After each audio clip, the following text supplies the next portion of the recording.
9 March 1945, Isley Field, Saipan.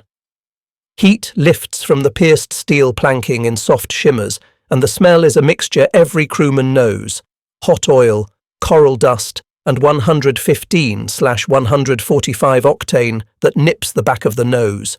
A crew chief in a faded ball cap, salt crust on the brim, runs a gloved knuckle along the nacelle of a B-29 Super Fortress and feels the fine grit like sandpaper. 4 right R3350s cough, catch and settle into that confident, uneven thrum that means the magnetos are happy. Inside, First Lieutenant Ray Hap Halloran leans over the navigating table. The red lens over the lamp paints his knuckles the colour of rust. He draws lines that begin on Saipan and cross 4 inches of blue to Tokyo's industrial grid, where muslin-roofed wards sit like kindling. He has flown high before, shivering in the jet stream where winds knifed past 150 knots and bomb patterns walked off targets like drunks. Tonight is different. Low level, night, guns stripped, weight traded for fire. It sounds reckless only until the numbers are read aloud. On the hard stand, pallets of M69s wait under tarps that snap in the trades.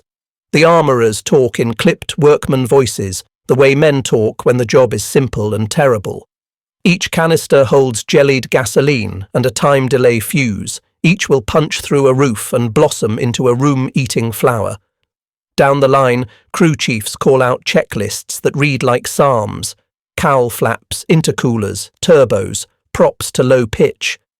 A corporal chalks Joe's boat on a blacked-out nose, knowing nobody will see the joke and knowing it helps anyway. Halloran folds the map and slips a Hershey bar into his pocket, not as talisman so much as reminder. The country that made the radio he trusts and the engines he rides also made chocolate by the ton and loaded it on ships without running out of ships. He checks drift meter, watch, grease pencil. Over the interphone, the pilot's voice is steady as a metronome, Missouri in the vowels. "Gentlemen, we're up next." The tower flashes a green wand, wheels clatter over seams in the runway, then the heavy bird rises, sloughing spray of coral dust. The crew chief watches, hands on hips, counting engines like counting heartbeats. Saipan shrinks to a curve of lamps. The ocean waits, black and forgiving. The sky above Tokyo does not. If they come home at all, they will come home orange. The Super Fortress feels immense and delicate at once. 141 feet of wings, a pressurized tube in the sky, 20 tons of ordnance latched in a belly that was a drawing on a Wichita board less than a year ago. Even the ground crew's motions look industrial, not martial. Forklifts whining, pallet jacks squeaking, signalmen chopping the night into ordered pieces. Someone jokes that the R3350s drink like college boys. Someone else answers that America has brought the bar. In the briefing tent, the light is mean and yellow, the kind that yellows maps and makes every smudge look like coastline. Halloran steadies his ruler while engines on the line breathe, stumble, and settle. The plywood table trembles under his wrist. The target trace is a harmless puzzle until he names it: Sumida, Koto, Chuo, and suddenly the pencil strokes carry houses, tatami, water buckets, sleeping breath by the million. The mission commander talks like an engineer, not a warrior. He means to turn a city into numbers and then into ash. They have tried the high road. The jet stream shoved their bombs sideways and turned Norden crosshairs into jokes. Tonight, the doctrine is brutally simple. Drop from 5 to 8,000 feet, go in at night, strip most guns, trade weight for fuel and fire. The numbers look like fiction, but drills on Guam and Tinian have made them feel inevitable. Each Wright R3350 will pull a hair over 2,000 horsepower on climb. Fuel burn will humble a refinery. The crews accept it because logistics says they can feed the engines and still get the crews home. Halloran checks the winds again. Surface gusts will push flame corridors together. Bridges over the Sumida will draft like chimneys. If the lead ships box the target with clusters of M47s and M69s, the following waves can quilt the interior. He marks the expected flak belts and the seam where two barrages overlap like bad weather. He draws ingress arrows low enough to make his stomach tighten, then flips his E6B and runs a last drift correction. Radio call signs pass down the aisle like a catalogue of a nation. Bulldog, Hayloft, Mercury. Men swap a few wisecracks to bleed off pressure, but nobody mistakes the mood for lightness. A young co-pilot smooths a fresh unit patch onto his jacket, as if glue could hold courage. In the far corner, a meteorology sergeant writes a single large word: clear. Outside, forklifts squeal. A jeep clatters past with a pyramid of flares in its bed. The pilot steps in long enough to collect the packet and say, "Time on target 0157, keep it tight." Halloran feels the room tilt toward Tokyo as surely as if someone had already throttled up. He wants to ask what it will smell like from that height. He already knows. Lacquer, tatami, river mud, and something he will never manage to name. They file out under a strip of stars that looks almost domestic. Someone hands out gum. Someone says the Japanese have pledged to hang downed airmen from street lamps. Rumour is a reckless navigator. The record will show something colder. Spectacle without rope in the capital and killing done elsewhere by other tools. For now there is only the thudding promise of engines and a map that glows as if lit from below. Tokyo before dawn is a dim aquarium of smoke and wind. Emiko Sato unlatches the Ueno gate and feels ash gather at the corners of her mouth like flour. The lions pace. Their breath fogs the bars. A siren winds itself thin, then falters. Across the river districts, fire breaks hacked into neighbourhoods look like scars that will not close. The March wind runs hard and low, hungry for sparks. The first wave arrives without ceremony, black shapes sliding under cloud, navigation lights dark. From the ground it seems absurd that something so large can move so quietly. Then the opening sticks tumble, and the city hears the sound M69s make when their canisters clap awake. Hollow, metallic, insectile. Roofs accept them with a surprising gentleness. Seconds later, the rooms begin to roar. In the haze above, Halloran's ship crosses the datum and levels at an altitude he can hardly believe. The altimeter lies to him with its calm face, and heat presses his boots from below. The jet stream that once mocked precision means nothing tonight. Surface winds herd flames, pushing corridors together until blocks become fields, and fields become a single organism.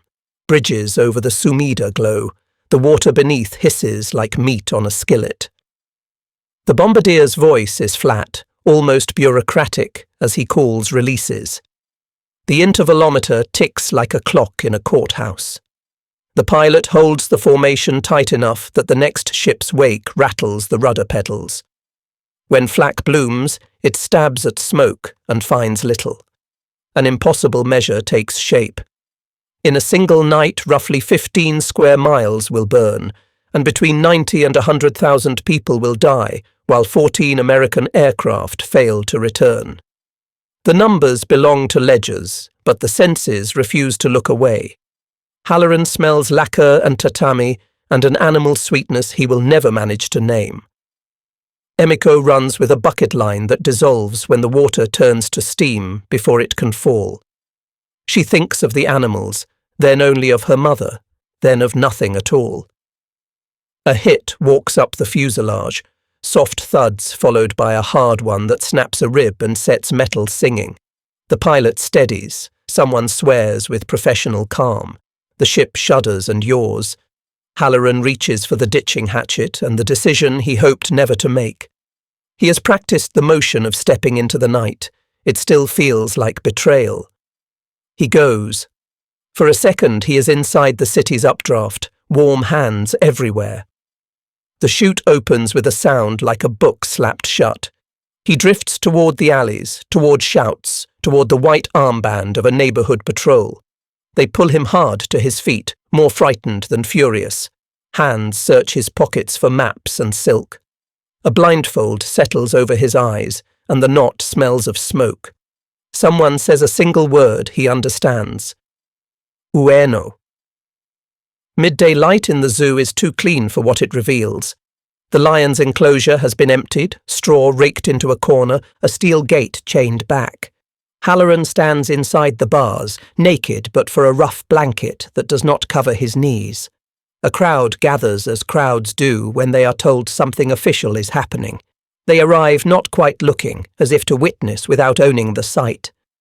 Emiko pushes a broom over the flagstones and keeps her eyes on the bristles. The kempe tai stand at the corners, boots polished, faces carved from intention. The spectacle pretends to be justice and is only theatre. Notices on posts speak of enemy airmen and war criminals, words lifted from the Enemy Airmen's Act that had been signed in August 1942 and now covers everything the smoke cannot.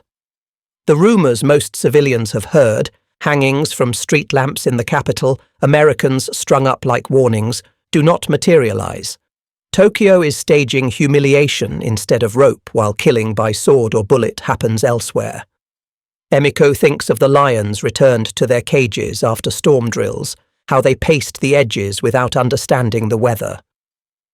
Halloran drinks when allowed, a chipped cup tilted to his mouth with awkward mercy. Guards watch the cup as if the water belongs to the state. Children stare through their elders' sleeves. Someone laughs and the sound dies halfway out, embarrassed by itself. Behind the crowd, a man in a workman's jacket looks only at the burned district beyond the zoo wall, as if the city itself were the exhibit. The wind still carries a sweetness that is not sweet. Nakamura, the interpreter, drifts at the fringe and pretends to be making notes. He is not certain what he is supposed to translate here. The American's humiliation translates itself. He counts the guards, counts the minutes, counts the buckets stacked by a hose that will not be used. It is a habit of the staff work he lives inside, to count because numbers feel like control. He knows the air raid reports by heart now, how many guns, how many fighters, how many shells. Every day the totals are smaller, the crowd thins, the blanket slips. Emiko leaves the broom in a shadow and steps to the bars with a bucket she has filled herself. A human being disobeying a small rule because the large ones have already failed the city. A guard does not stop her. Halloran drinks, eyes closed, dignity rearranged but not destroyed. When he opens them, he looks past her at the sky where another mission could already be gathering.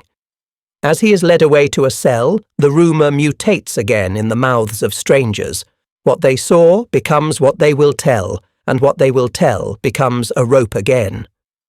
Records will not show hangings in Tokyo. They will show this, which is worse in a different register. An empire performing strength inside a cage while the factories across an ocean prepare another night. The guard locks the gate. Somewhere a cat roars for no reason at all. The room where sentences are made looks like any office until you notice how quickly the paper moves. Years earlier, in late August 1942, a Tokyo courtroom set the template. Enemy airmen treated as criminals for bombing cities, defense a ceremony, verdicts a foregone rhythm. That statute, the Enemy Airmen's Act, has ripened into habit by summer 1945. In Osaka, Captain Robert W. Nelson and Staff Sergeant Algie S. Ogunas, both from the 500th Bomb Group under the 73rd Bomb Wing, learn how habit can become a verdict they cannot appeal. Nakamura translates the charges with careful diction that fools nobody. He watches the Americans stand straight as the words are read. They would have known the ritual by then, the bowed heads of officers, the interpreter's sing-song, the rubber stamp that lands with a satisfying thud. Outside, fuel is measured in minutes per fighter. Ammunition is mixed lots from mixed years. Inside, the state moves briskly through its theatre, a bureaucracy humming even when the lights flicker. Nelson remembers checklists the way other men remember prayers. Mixture rich, props to low pitch, turbos breathing clear, manifold pressure rising like a sermon. He would have tapped the instrument panel twice with 2 fingers. a private superstition that made sense only to him and whoever last shared his cockpit. On the ground, that same precision keeps his knees from shaking. Orgunas blinks slowly and looks down at his hands as if they still held the feed tray of a .50 caliber. The sentence is death by beheading at the Yokoyama rifle range outside Osaka. It is not rope and not Tokyo. The record will say so, and say it simply. In another file, in another city, caged humiliation will be noted as if it were a form of order. The distance between the two, spectacle here, killing there, is the space rumour will bridge for years, because rumour likes a single story more than two truths that refuse to touch. On the morning of the 18th of July 1945, the cicadas drill the air. The escort ties wrists with a competence that suggests rehearsal. The Americans stand where they are told, and the officer with the sword steps forward into a sun already hard as noon.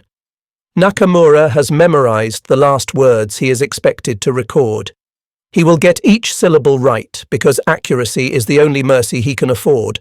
When it is done, the paperwork continues. The files move down the hall in their neat jackets.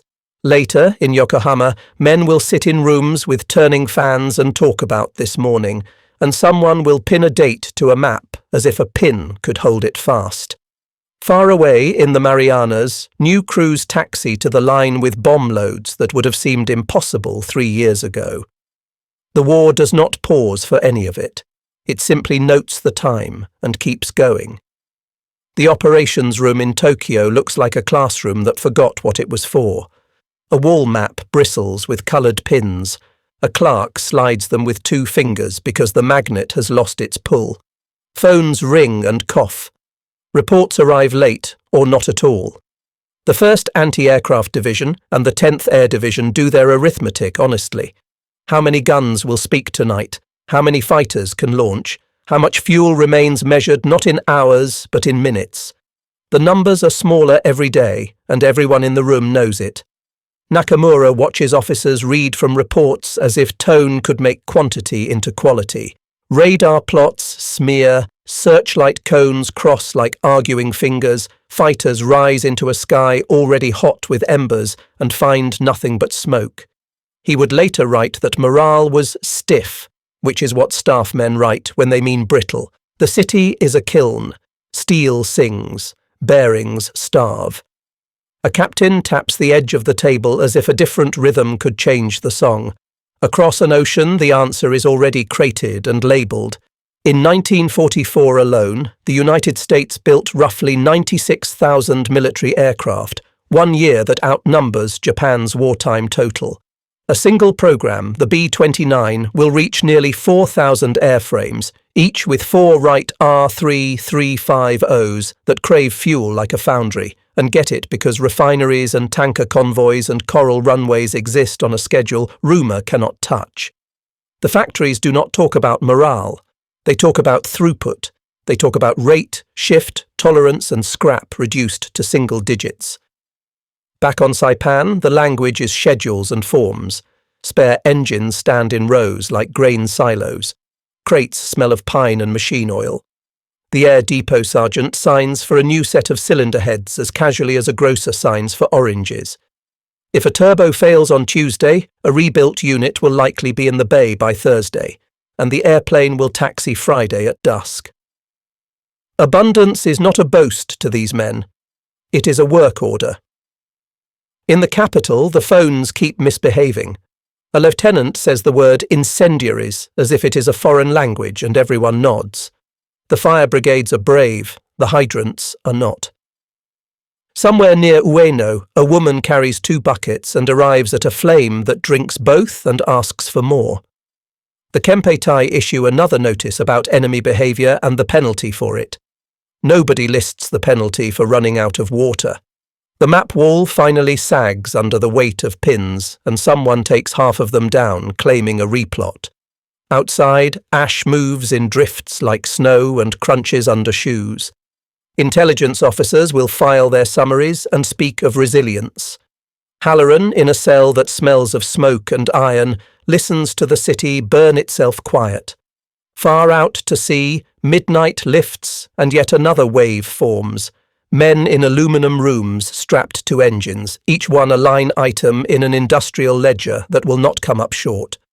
From 150 miles out, the horizon looks bruised, a low orange seam like a forge door left ajar. The cockpit glass records it before the men allow themselves to speak of it. The pilot keeps the formation tucked so close Halloran can read a faint scrawl of nose art 2 ships off the starboard wing. The altimeter settles at a height that would have gotten him chewed out in training. Now it is doctrine. The intervalometer ticks with the calm of a kitchen clock. When the first sticks fall, they are not dramatic, just obedient, and then the city inhales. The flame fronts meet and kiss and pull. Roofs lift and tumble. A single alley becomes a mouth-drawing fire from every direction with the patient suction of a bellows. Below, Emiko can feel heat through her shoes. The wind turns the river into a strip of hammered pewter. On the bridges, people hesitate, and hesitation kills. The railings scald hands, and the water swallows whole families in a hush broken only by the slap of something falling from a high place. She had always imagined bombs as thunderclaps. Instead, it is the continuity that terrifies, the unbroken sound of a city choosing to burn evenly. At the stick, the bombardier speaks numbers in a voice that could pass inspection. Spacing, drift, time on target. The ship moves like a metronome from datum to datum. Searchlights cross, fail to bite, and wander off. A spray of flak pecks at the sky without conviction, black blossoms erased by the red bloom behind them. Halloran marks a point he will need on the way out, the way a man notes the location of a door in a crowded theatre. He updates winds aloft by feel and dead reckoning. The compass card trembles and resettles.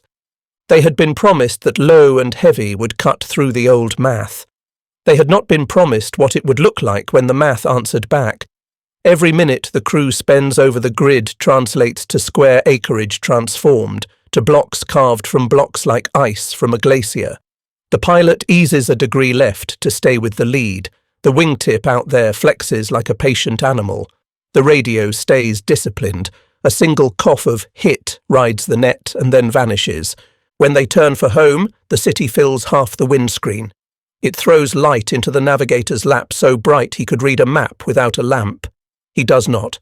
He keeps the grease pencil capped and stares too long, because sometimes men must. Out over the water, the reflection finally goes out. In the interphone hush, someone says, not unkindly, that they will need more pallets. Nobody answers because everyone knows the truth. A republic of factories has already loaded the next night, and the next. The iron is what stays with Emiko, the way it breathed in and out until it didn't. May 25th collapses into May 26th, another night of dripping sparks. The prison sits squat and self-contained, thick walls and small windows, and a logic meant to hold heat in winter and men all year. When the incendiaries find the eaves, they work like water, finding a crack. First a gutter, then a rafter, then the unthinkable made mechanical. Smoke pulls long and low through corridors that were designed for control, not mercy. Inside the cells, the air thins faster than time. The Americans pound at doors that do not care who made them. Halloran is not among them. He is caged elsewhere in the city's custody web. History will never be perfect about how many die here. Figures in the 50s or 60s appear in the ledgers that survived, but the arithmetic of the moment is ruthless. Keys glint on a belt that will not approach a hot lock. A guard remembers training about prioritizing the perimeter. Someone tries a valve that turns and gives nothing. Emiko knows none of their names, only the thickening colour of the smoke and the way the bell on the fire wagon hits the ear wrong when the striker heats. She runs a path with a bucket until the water in the cistern reflects flame more than sky. Her palms are skinned when the handle twists free. When she reaches the prison's yard, the heat licks at her shins as if curious. A sergeant orders her back with a gesture meant to be firm and lands shy of cruel.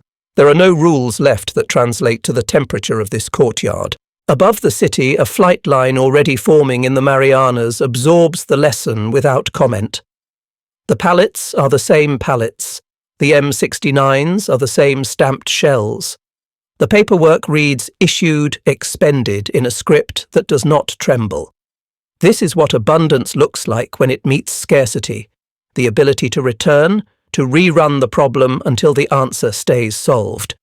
The prison, for all its stubborn stone, has no such ability. It can only be what it is, an oven when the city turns into fuel. After dawn, the yard cools enough for entry. The doors open like mouths after drowning. A clerk with a pencil and a stack of forms writes lines where names should live, because bureaucracy can only mark what it recognizes. Emiko sits on a curb with her bucket between her shoes and does not cry. She listens to the distant street where the day is trying to begin anyway. Bakers opening shutters, a bicycle squeak, a child scolded gently, and feels the thin seam between what is recorded and what is remembered. It is the 18th of July 1945 at the Yokoyama Rifle Range, and the cicadas are louder than the order being read. Nelson stands as if in a cockpit, knees slightly flexed, shoulders square, attention forward, but peripheral vision alive. Ogunas sets his jaw the way a gunner does when the belt feeds clean. He had learned to listen for the rhythm of 50 caliber links chattering like excited teeth. The interpreter's voice does not stumble. The sword-bearer steps into sunlight sharpened by noon's indifference. There had been talk among prisoners about what Tokyo would do to them, street lamps and rope, crowds and jeers. The record will show something else. In the capital, humiliation staged as exhibit. Here, the law of the sword. The Enemy Airmen's Act had long since been converted from statute to habit, and habit is a machine even when fuel is scarce. An officer adjusts his glove with care that reads as courtesy. It is not. Nelson closes his eyes and a cockpit arrives. Mixture rich, props to low pitch, mags to both, turbos spooled, oil temp in the green. He had used the edge of his fingernail to trace a small scratch on the attitude indicator before every takeoff, a ritual learned from a man, continuity inside a war full of ends. He wonders, because men do, whether the B-29 parked 3 ships down last month made it home after its right inboard ran hot. He wonders in a professional way that respects outcomes without begging for them. Nakamura notes, almost as a kindness, the exact phrasing of the last statement offered. A simple wish that the killing would soon end and peace arrive for everyone involved. The kind of sentence tribunals pretend not to understand. The blade flashes. Procedure follows procedure. Confirmation, shot, certificate, files. The machine moves. It does not run fast. It runs inevitably. Far from the range, America is performing a trick that still feels like a brag in the telling.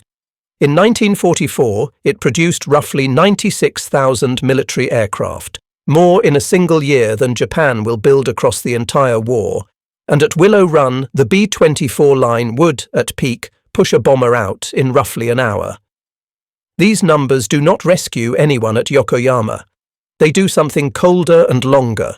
They set the tempo of raids that will not stop and the schedule of a collapse that cannot be slowed by courage alone. When the papers are done, Nakamura stacks them square and aligns the edges with his palm. He feels, just for a beat, the shame of a man who can be precise about a thing that should have defied precision. The cicadas keep singing without any interest in human paperwork. Across the water, cruise brief night altitudes that would once have gotten them grounded. Somebody checks a pallet count, shrugs, and orders 2 more trucks anyway. In Kansas, the dawn finds a factory already warm. Women in slacks and men with lunch pails move past time clocks without drama, the way a river moves past a stone it has known all its life. A foreman taps a clipboard against his thigh and talks in words that would puzzle a pilot and delight a quartermaster. Throughput, scrap, tolerance, rework. A line of B-29s advances one station at a time, wings like acres of light. The air smells of dope and cutting oil and coffee. Numbers become characters here. In 1944 alone, the United States turns out roughly 96,000 military aircraft, an annual number so large it bends understanding until you translate it into daily rhythm, thousands per month, hundreds per day, crews already assigned before paint dries. The B-29 program will reach nearly 3,970 airframes. 4 R-3,350 engines per ship means engines by the tens of thousands, each a hungry piece of metallurgy that demands octane, parts and the choreography of depots that never admit they are tired. Trains bring in aluminum like weather, ships carry aviation fuel like seasons. The miracle is not spectacle, but system. A crate leaves Omaha with a turbo blower and meets days later a half-assembled superfortress in Marietta, as if by appointment. A machinist in Wichita swaps a tool head to shave 1,000th off a bracket because an engineer's change order says so. That 1,000th will show up as an easier bolt-up on Saipan and as a minute saved on a dusk launch when light matters. A convoy unloads drums and fresh prop blades and Hershey bars on a pier where a lieutenant with a stub pencil signs not like a hero, but like a grocer. The language of abundance is modest. Accepted, issued, expended. Halloran will hold one of those forms in his hand months later and understand that every signature has mass. When a crew chief on Tinian sends a cylinder head back with a note, hot on climb out, someone 2 oceans away adjusts a jig, and the next run balances better. Democracy does not beat tyranny by mystery. It beats it by feedback loop. In Japan, the ledgers tell a different story. Pilots measured in sorties left, fuel in quarter hours, aluminum in promises that will not arrive. A captain in Tokyo writes of steadfastness and uses the word because he cannot use the number. He is not a fool. He is a professional at the end of a shrinking table. At quitting time, the factory does not quit. A second shift slots in. Over Saipan, the evening wind freshens, and forklifts squeal under bomb pallets as if answering the whistle in Kansas. The system hums across an ocean, one country breathing out while another cannot find air. The fans on the ceiling make a low, patient noise, a civilized whir that turns testimony into something bearable. Yokohama's post-war courtrooms smell of paper and damp wool. A stenographer oils the carriage of her machine and sets fresh ribbon. The judge's gavel rests at an angle that suggests this will be about patience more than thunder. On the wall, a clock behaves itself. Halloran sits at the back, clean shirt, hands loosely folded, the shape of the cage still somewhere in his posture. When called, he tells what can be told without embroidery. The march through alleys, the cage at Ueno Zoo, the faces that pretended to be made of wood, the water tipped into dust, the guard who looked away so a bucket could be lifted. He does not speculate. He declines heroics. He holds the line where memory and record meet. Nakamura arrives on a different morning with a small suitcase and a face lined by the arithmetic of hunger and duty. He understands that truth is no one thing. It is a ledger with multiple columns.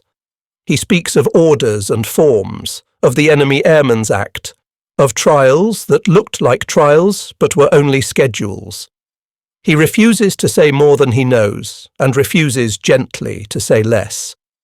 The room listens. It is a new skill for many of the men in it. Exhibits appear like polite ghosts. Photographs of the prison wing after the May fires. A typed list of names and a penciled correction that admits the list was wrong even as it tries to be right. Maps with pins. A notice once nailed to a Tokyo post explaining that captured airmen were criminals by definition.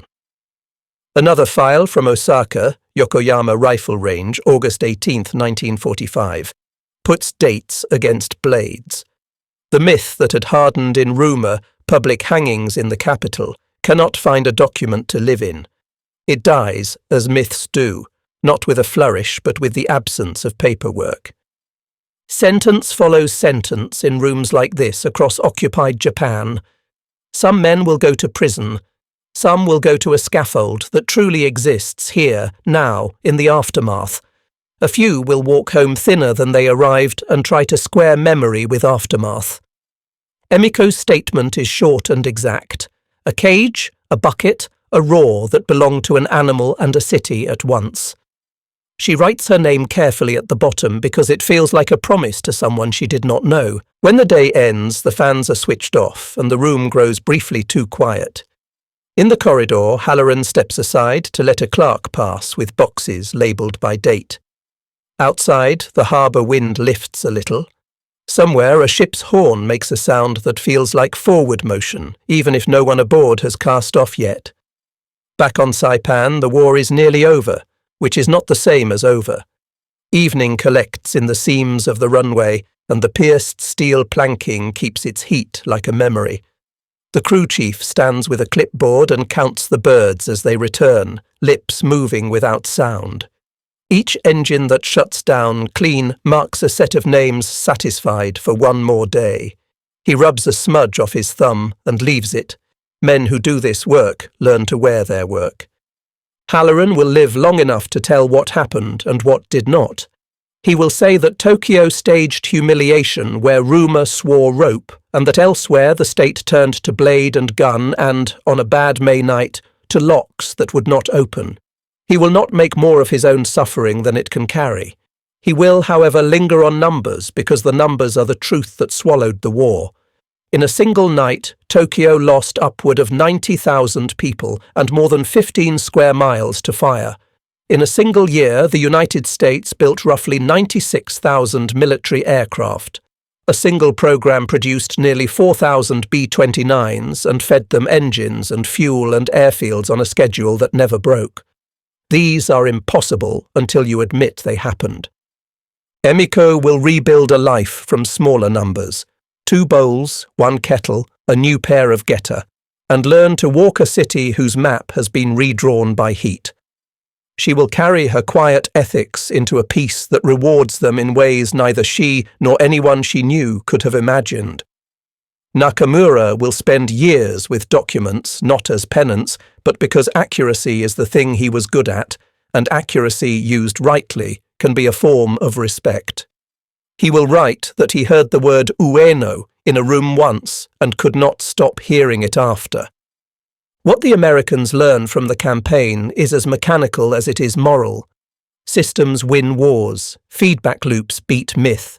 A democracy that trusts its citizens with wrenches and manuals can send steel and chocolate and justice across an ocean and sustain all three. In the end, the greatest rope in Tokyo was not a rope at all, but a supply chain, wound from ore and oil and know-how, tightened by schedules and freedom, cinched by the hands of people who believed that getting the job right mattered more than looking right doing it. The crew chief's last ship taxis in. He checks the tail number against the board and draws a line, slow, careful, as if by neat writing he can make the world stay written. He says the missing names under his breath and lets them hang in the warm air. Out beyond the reef, the Pacific breathes like a sleeping giant.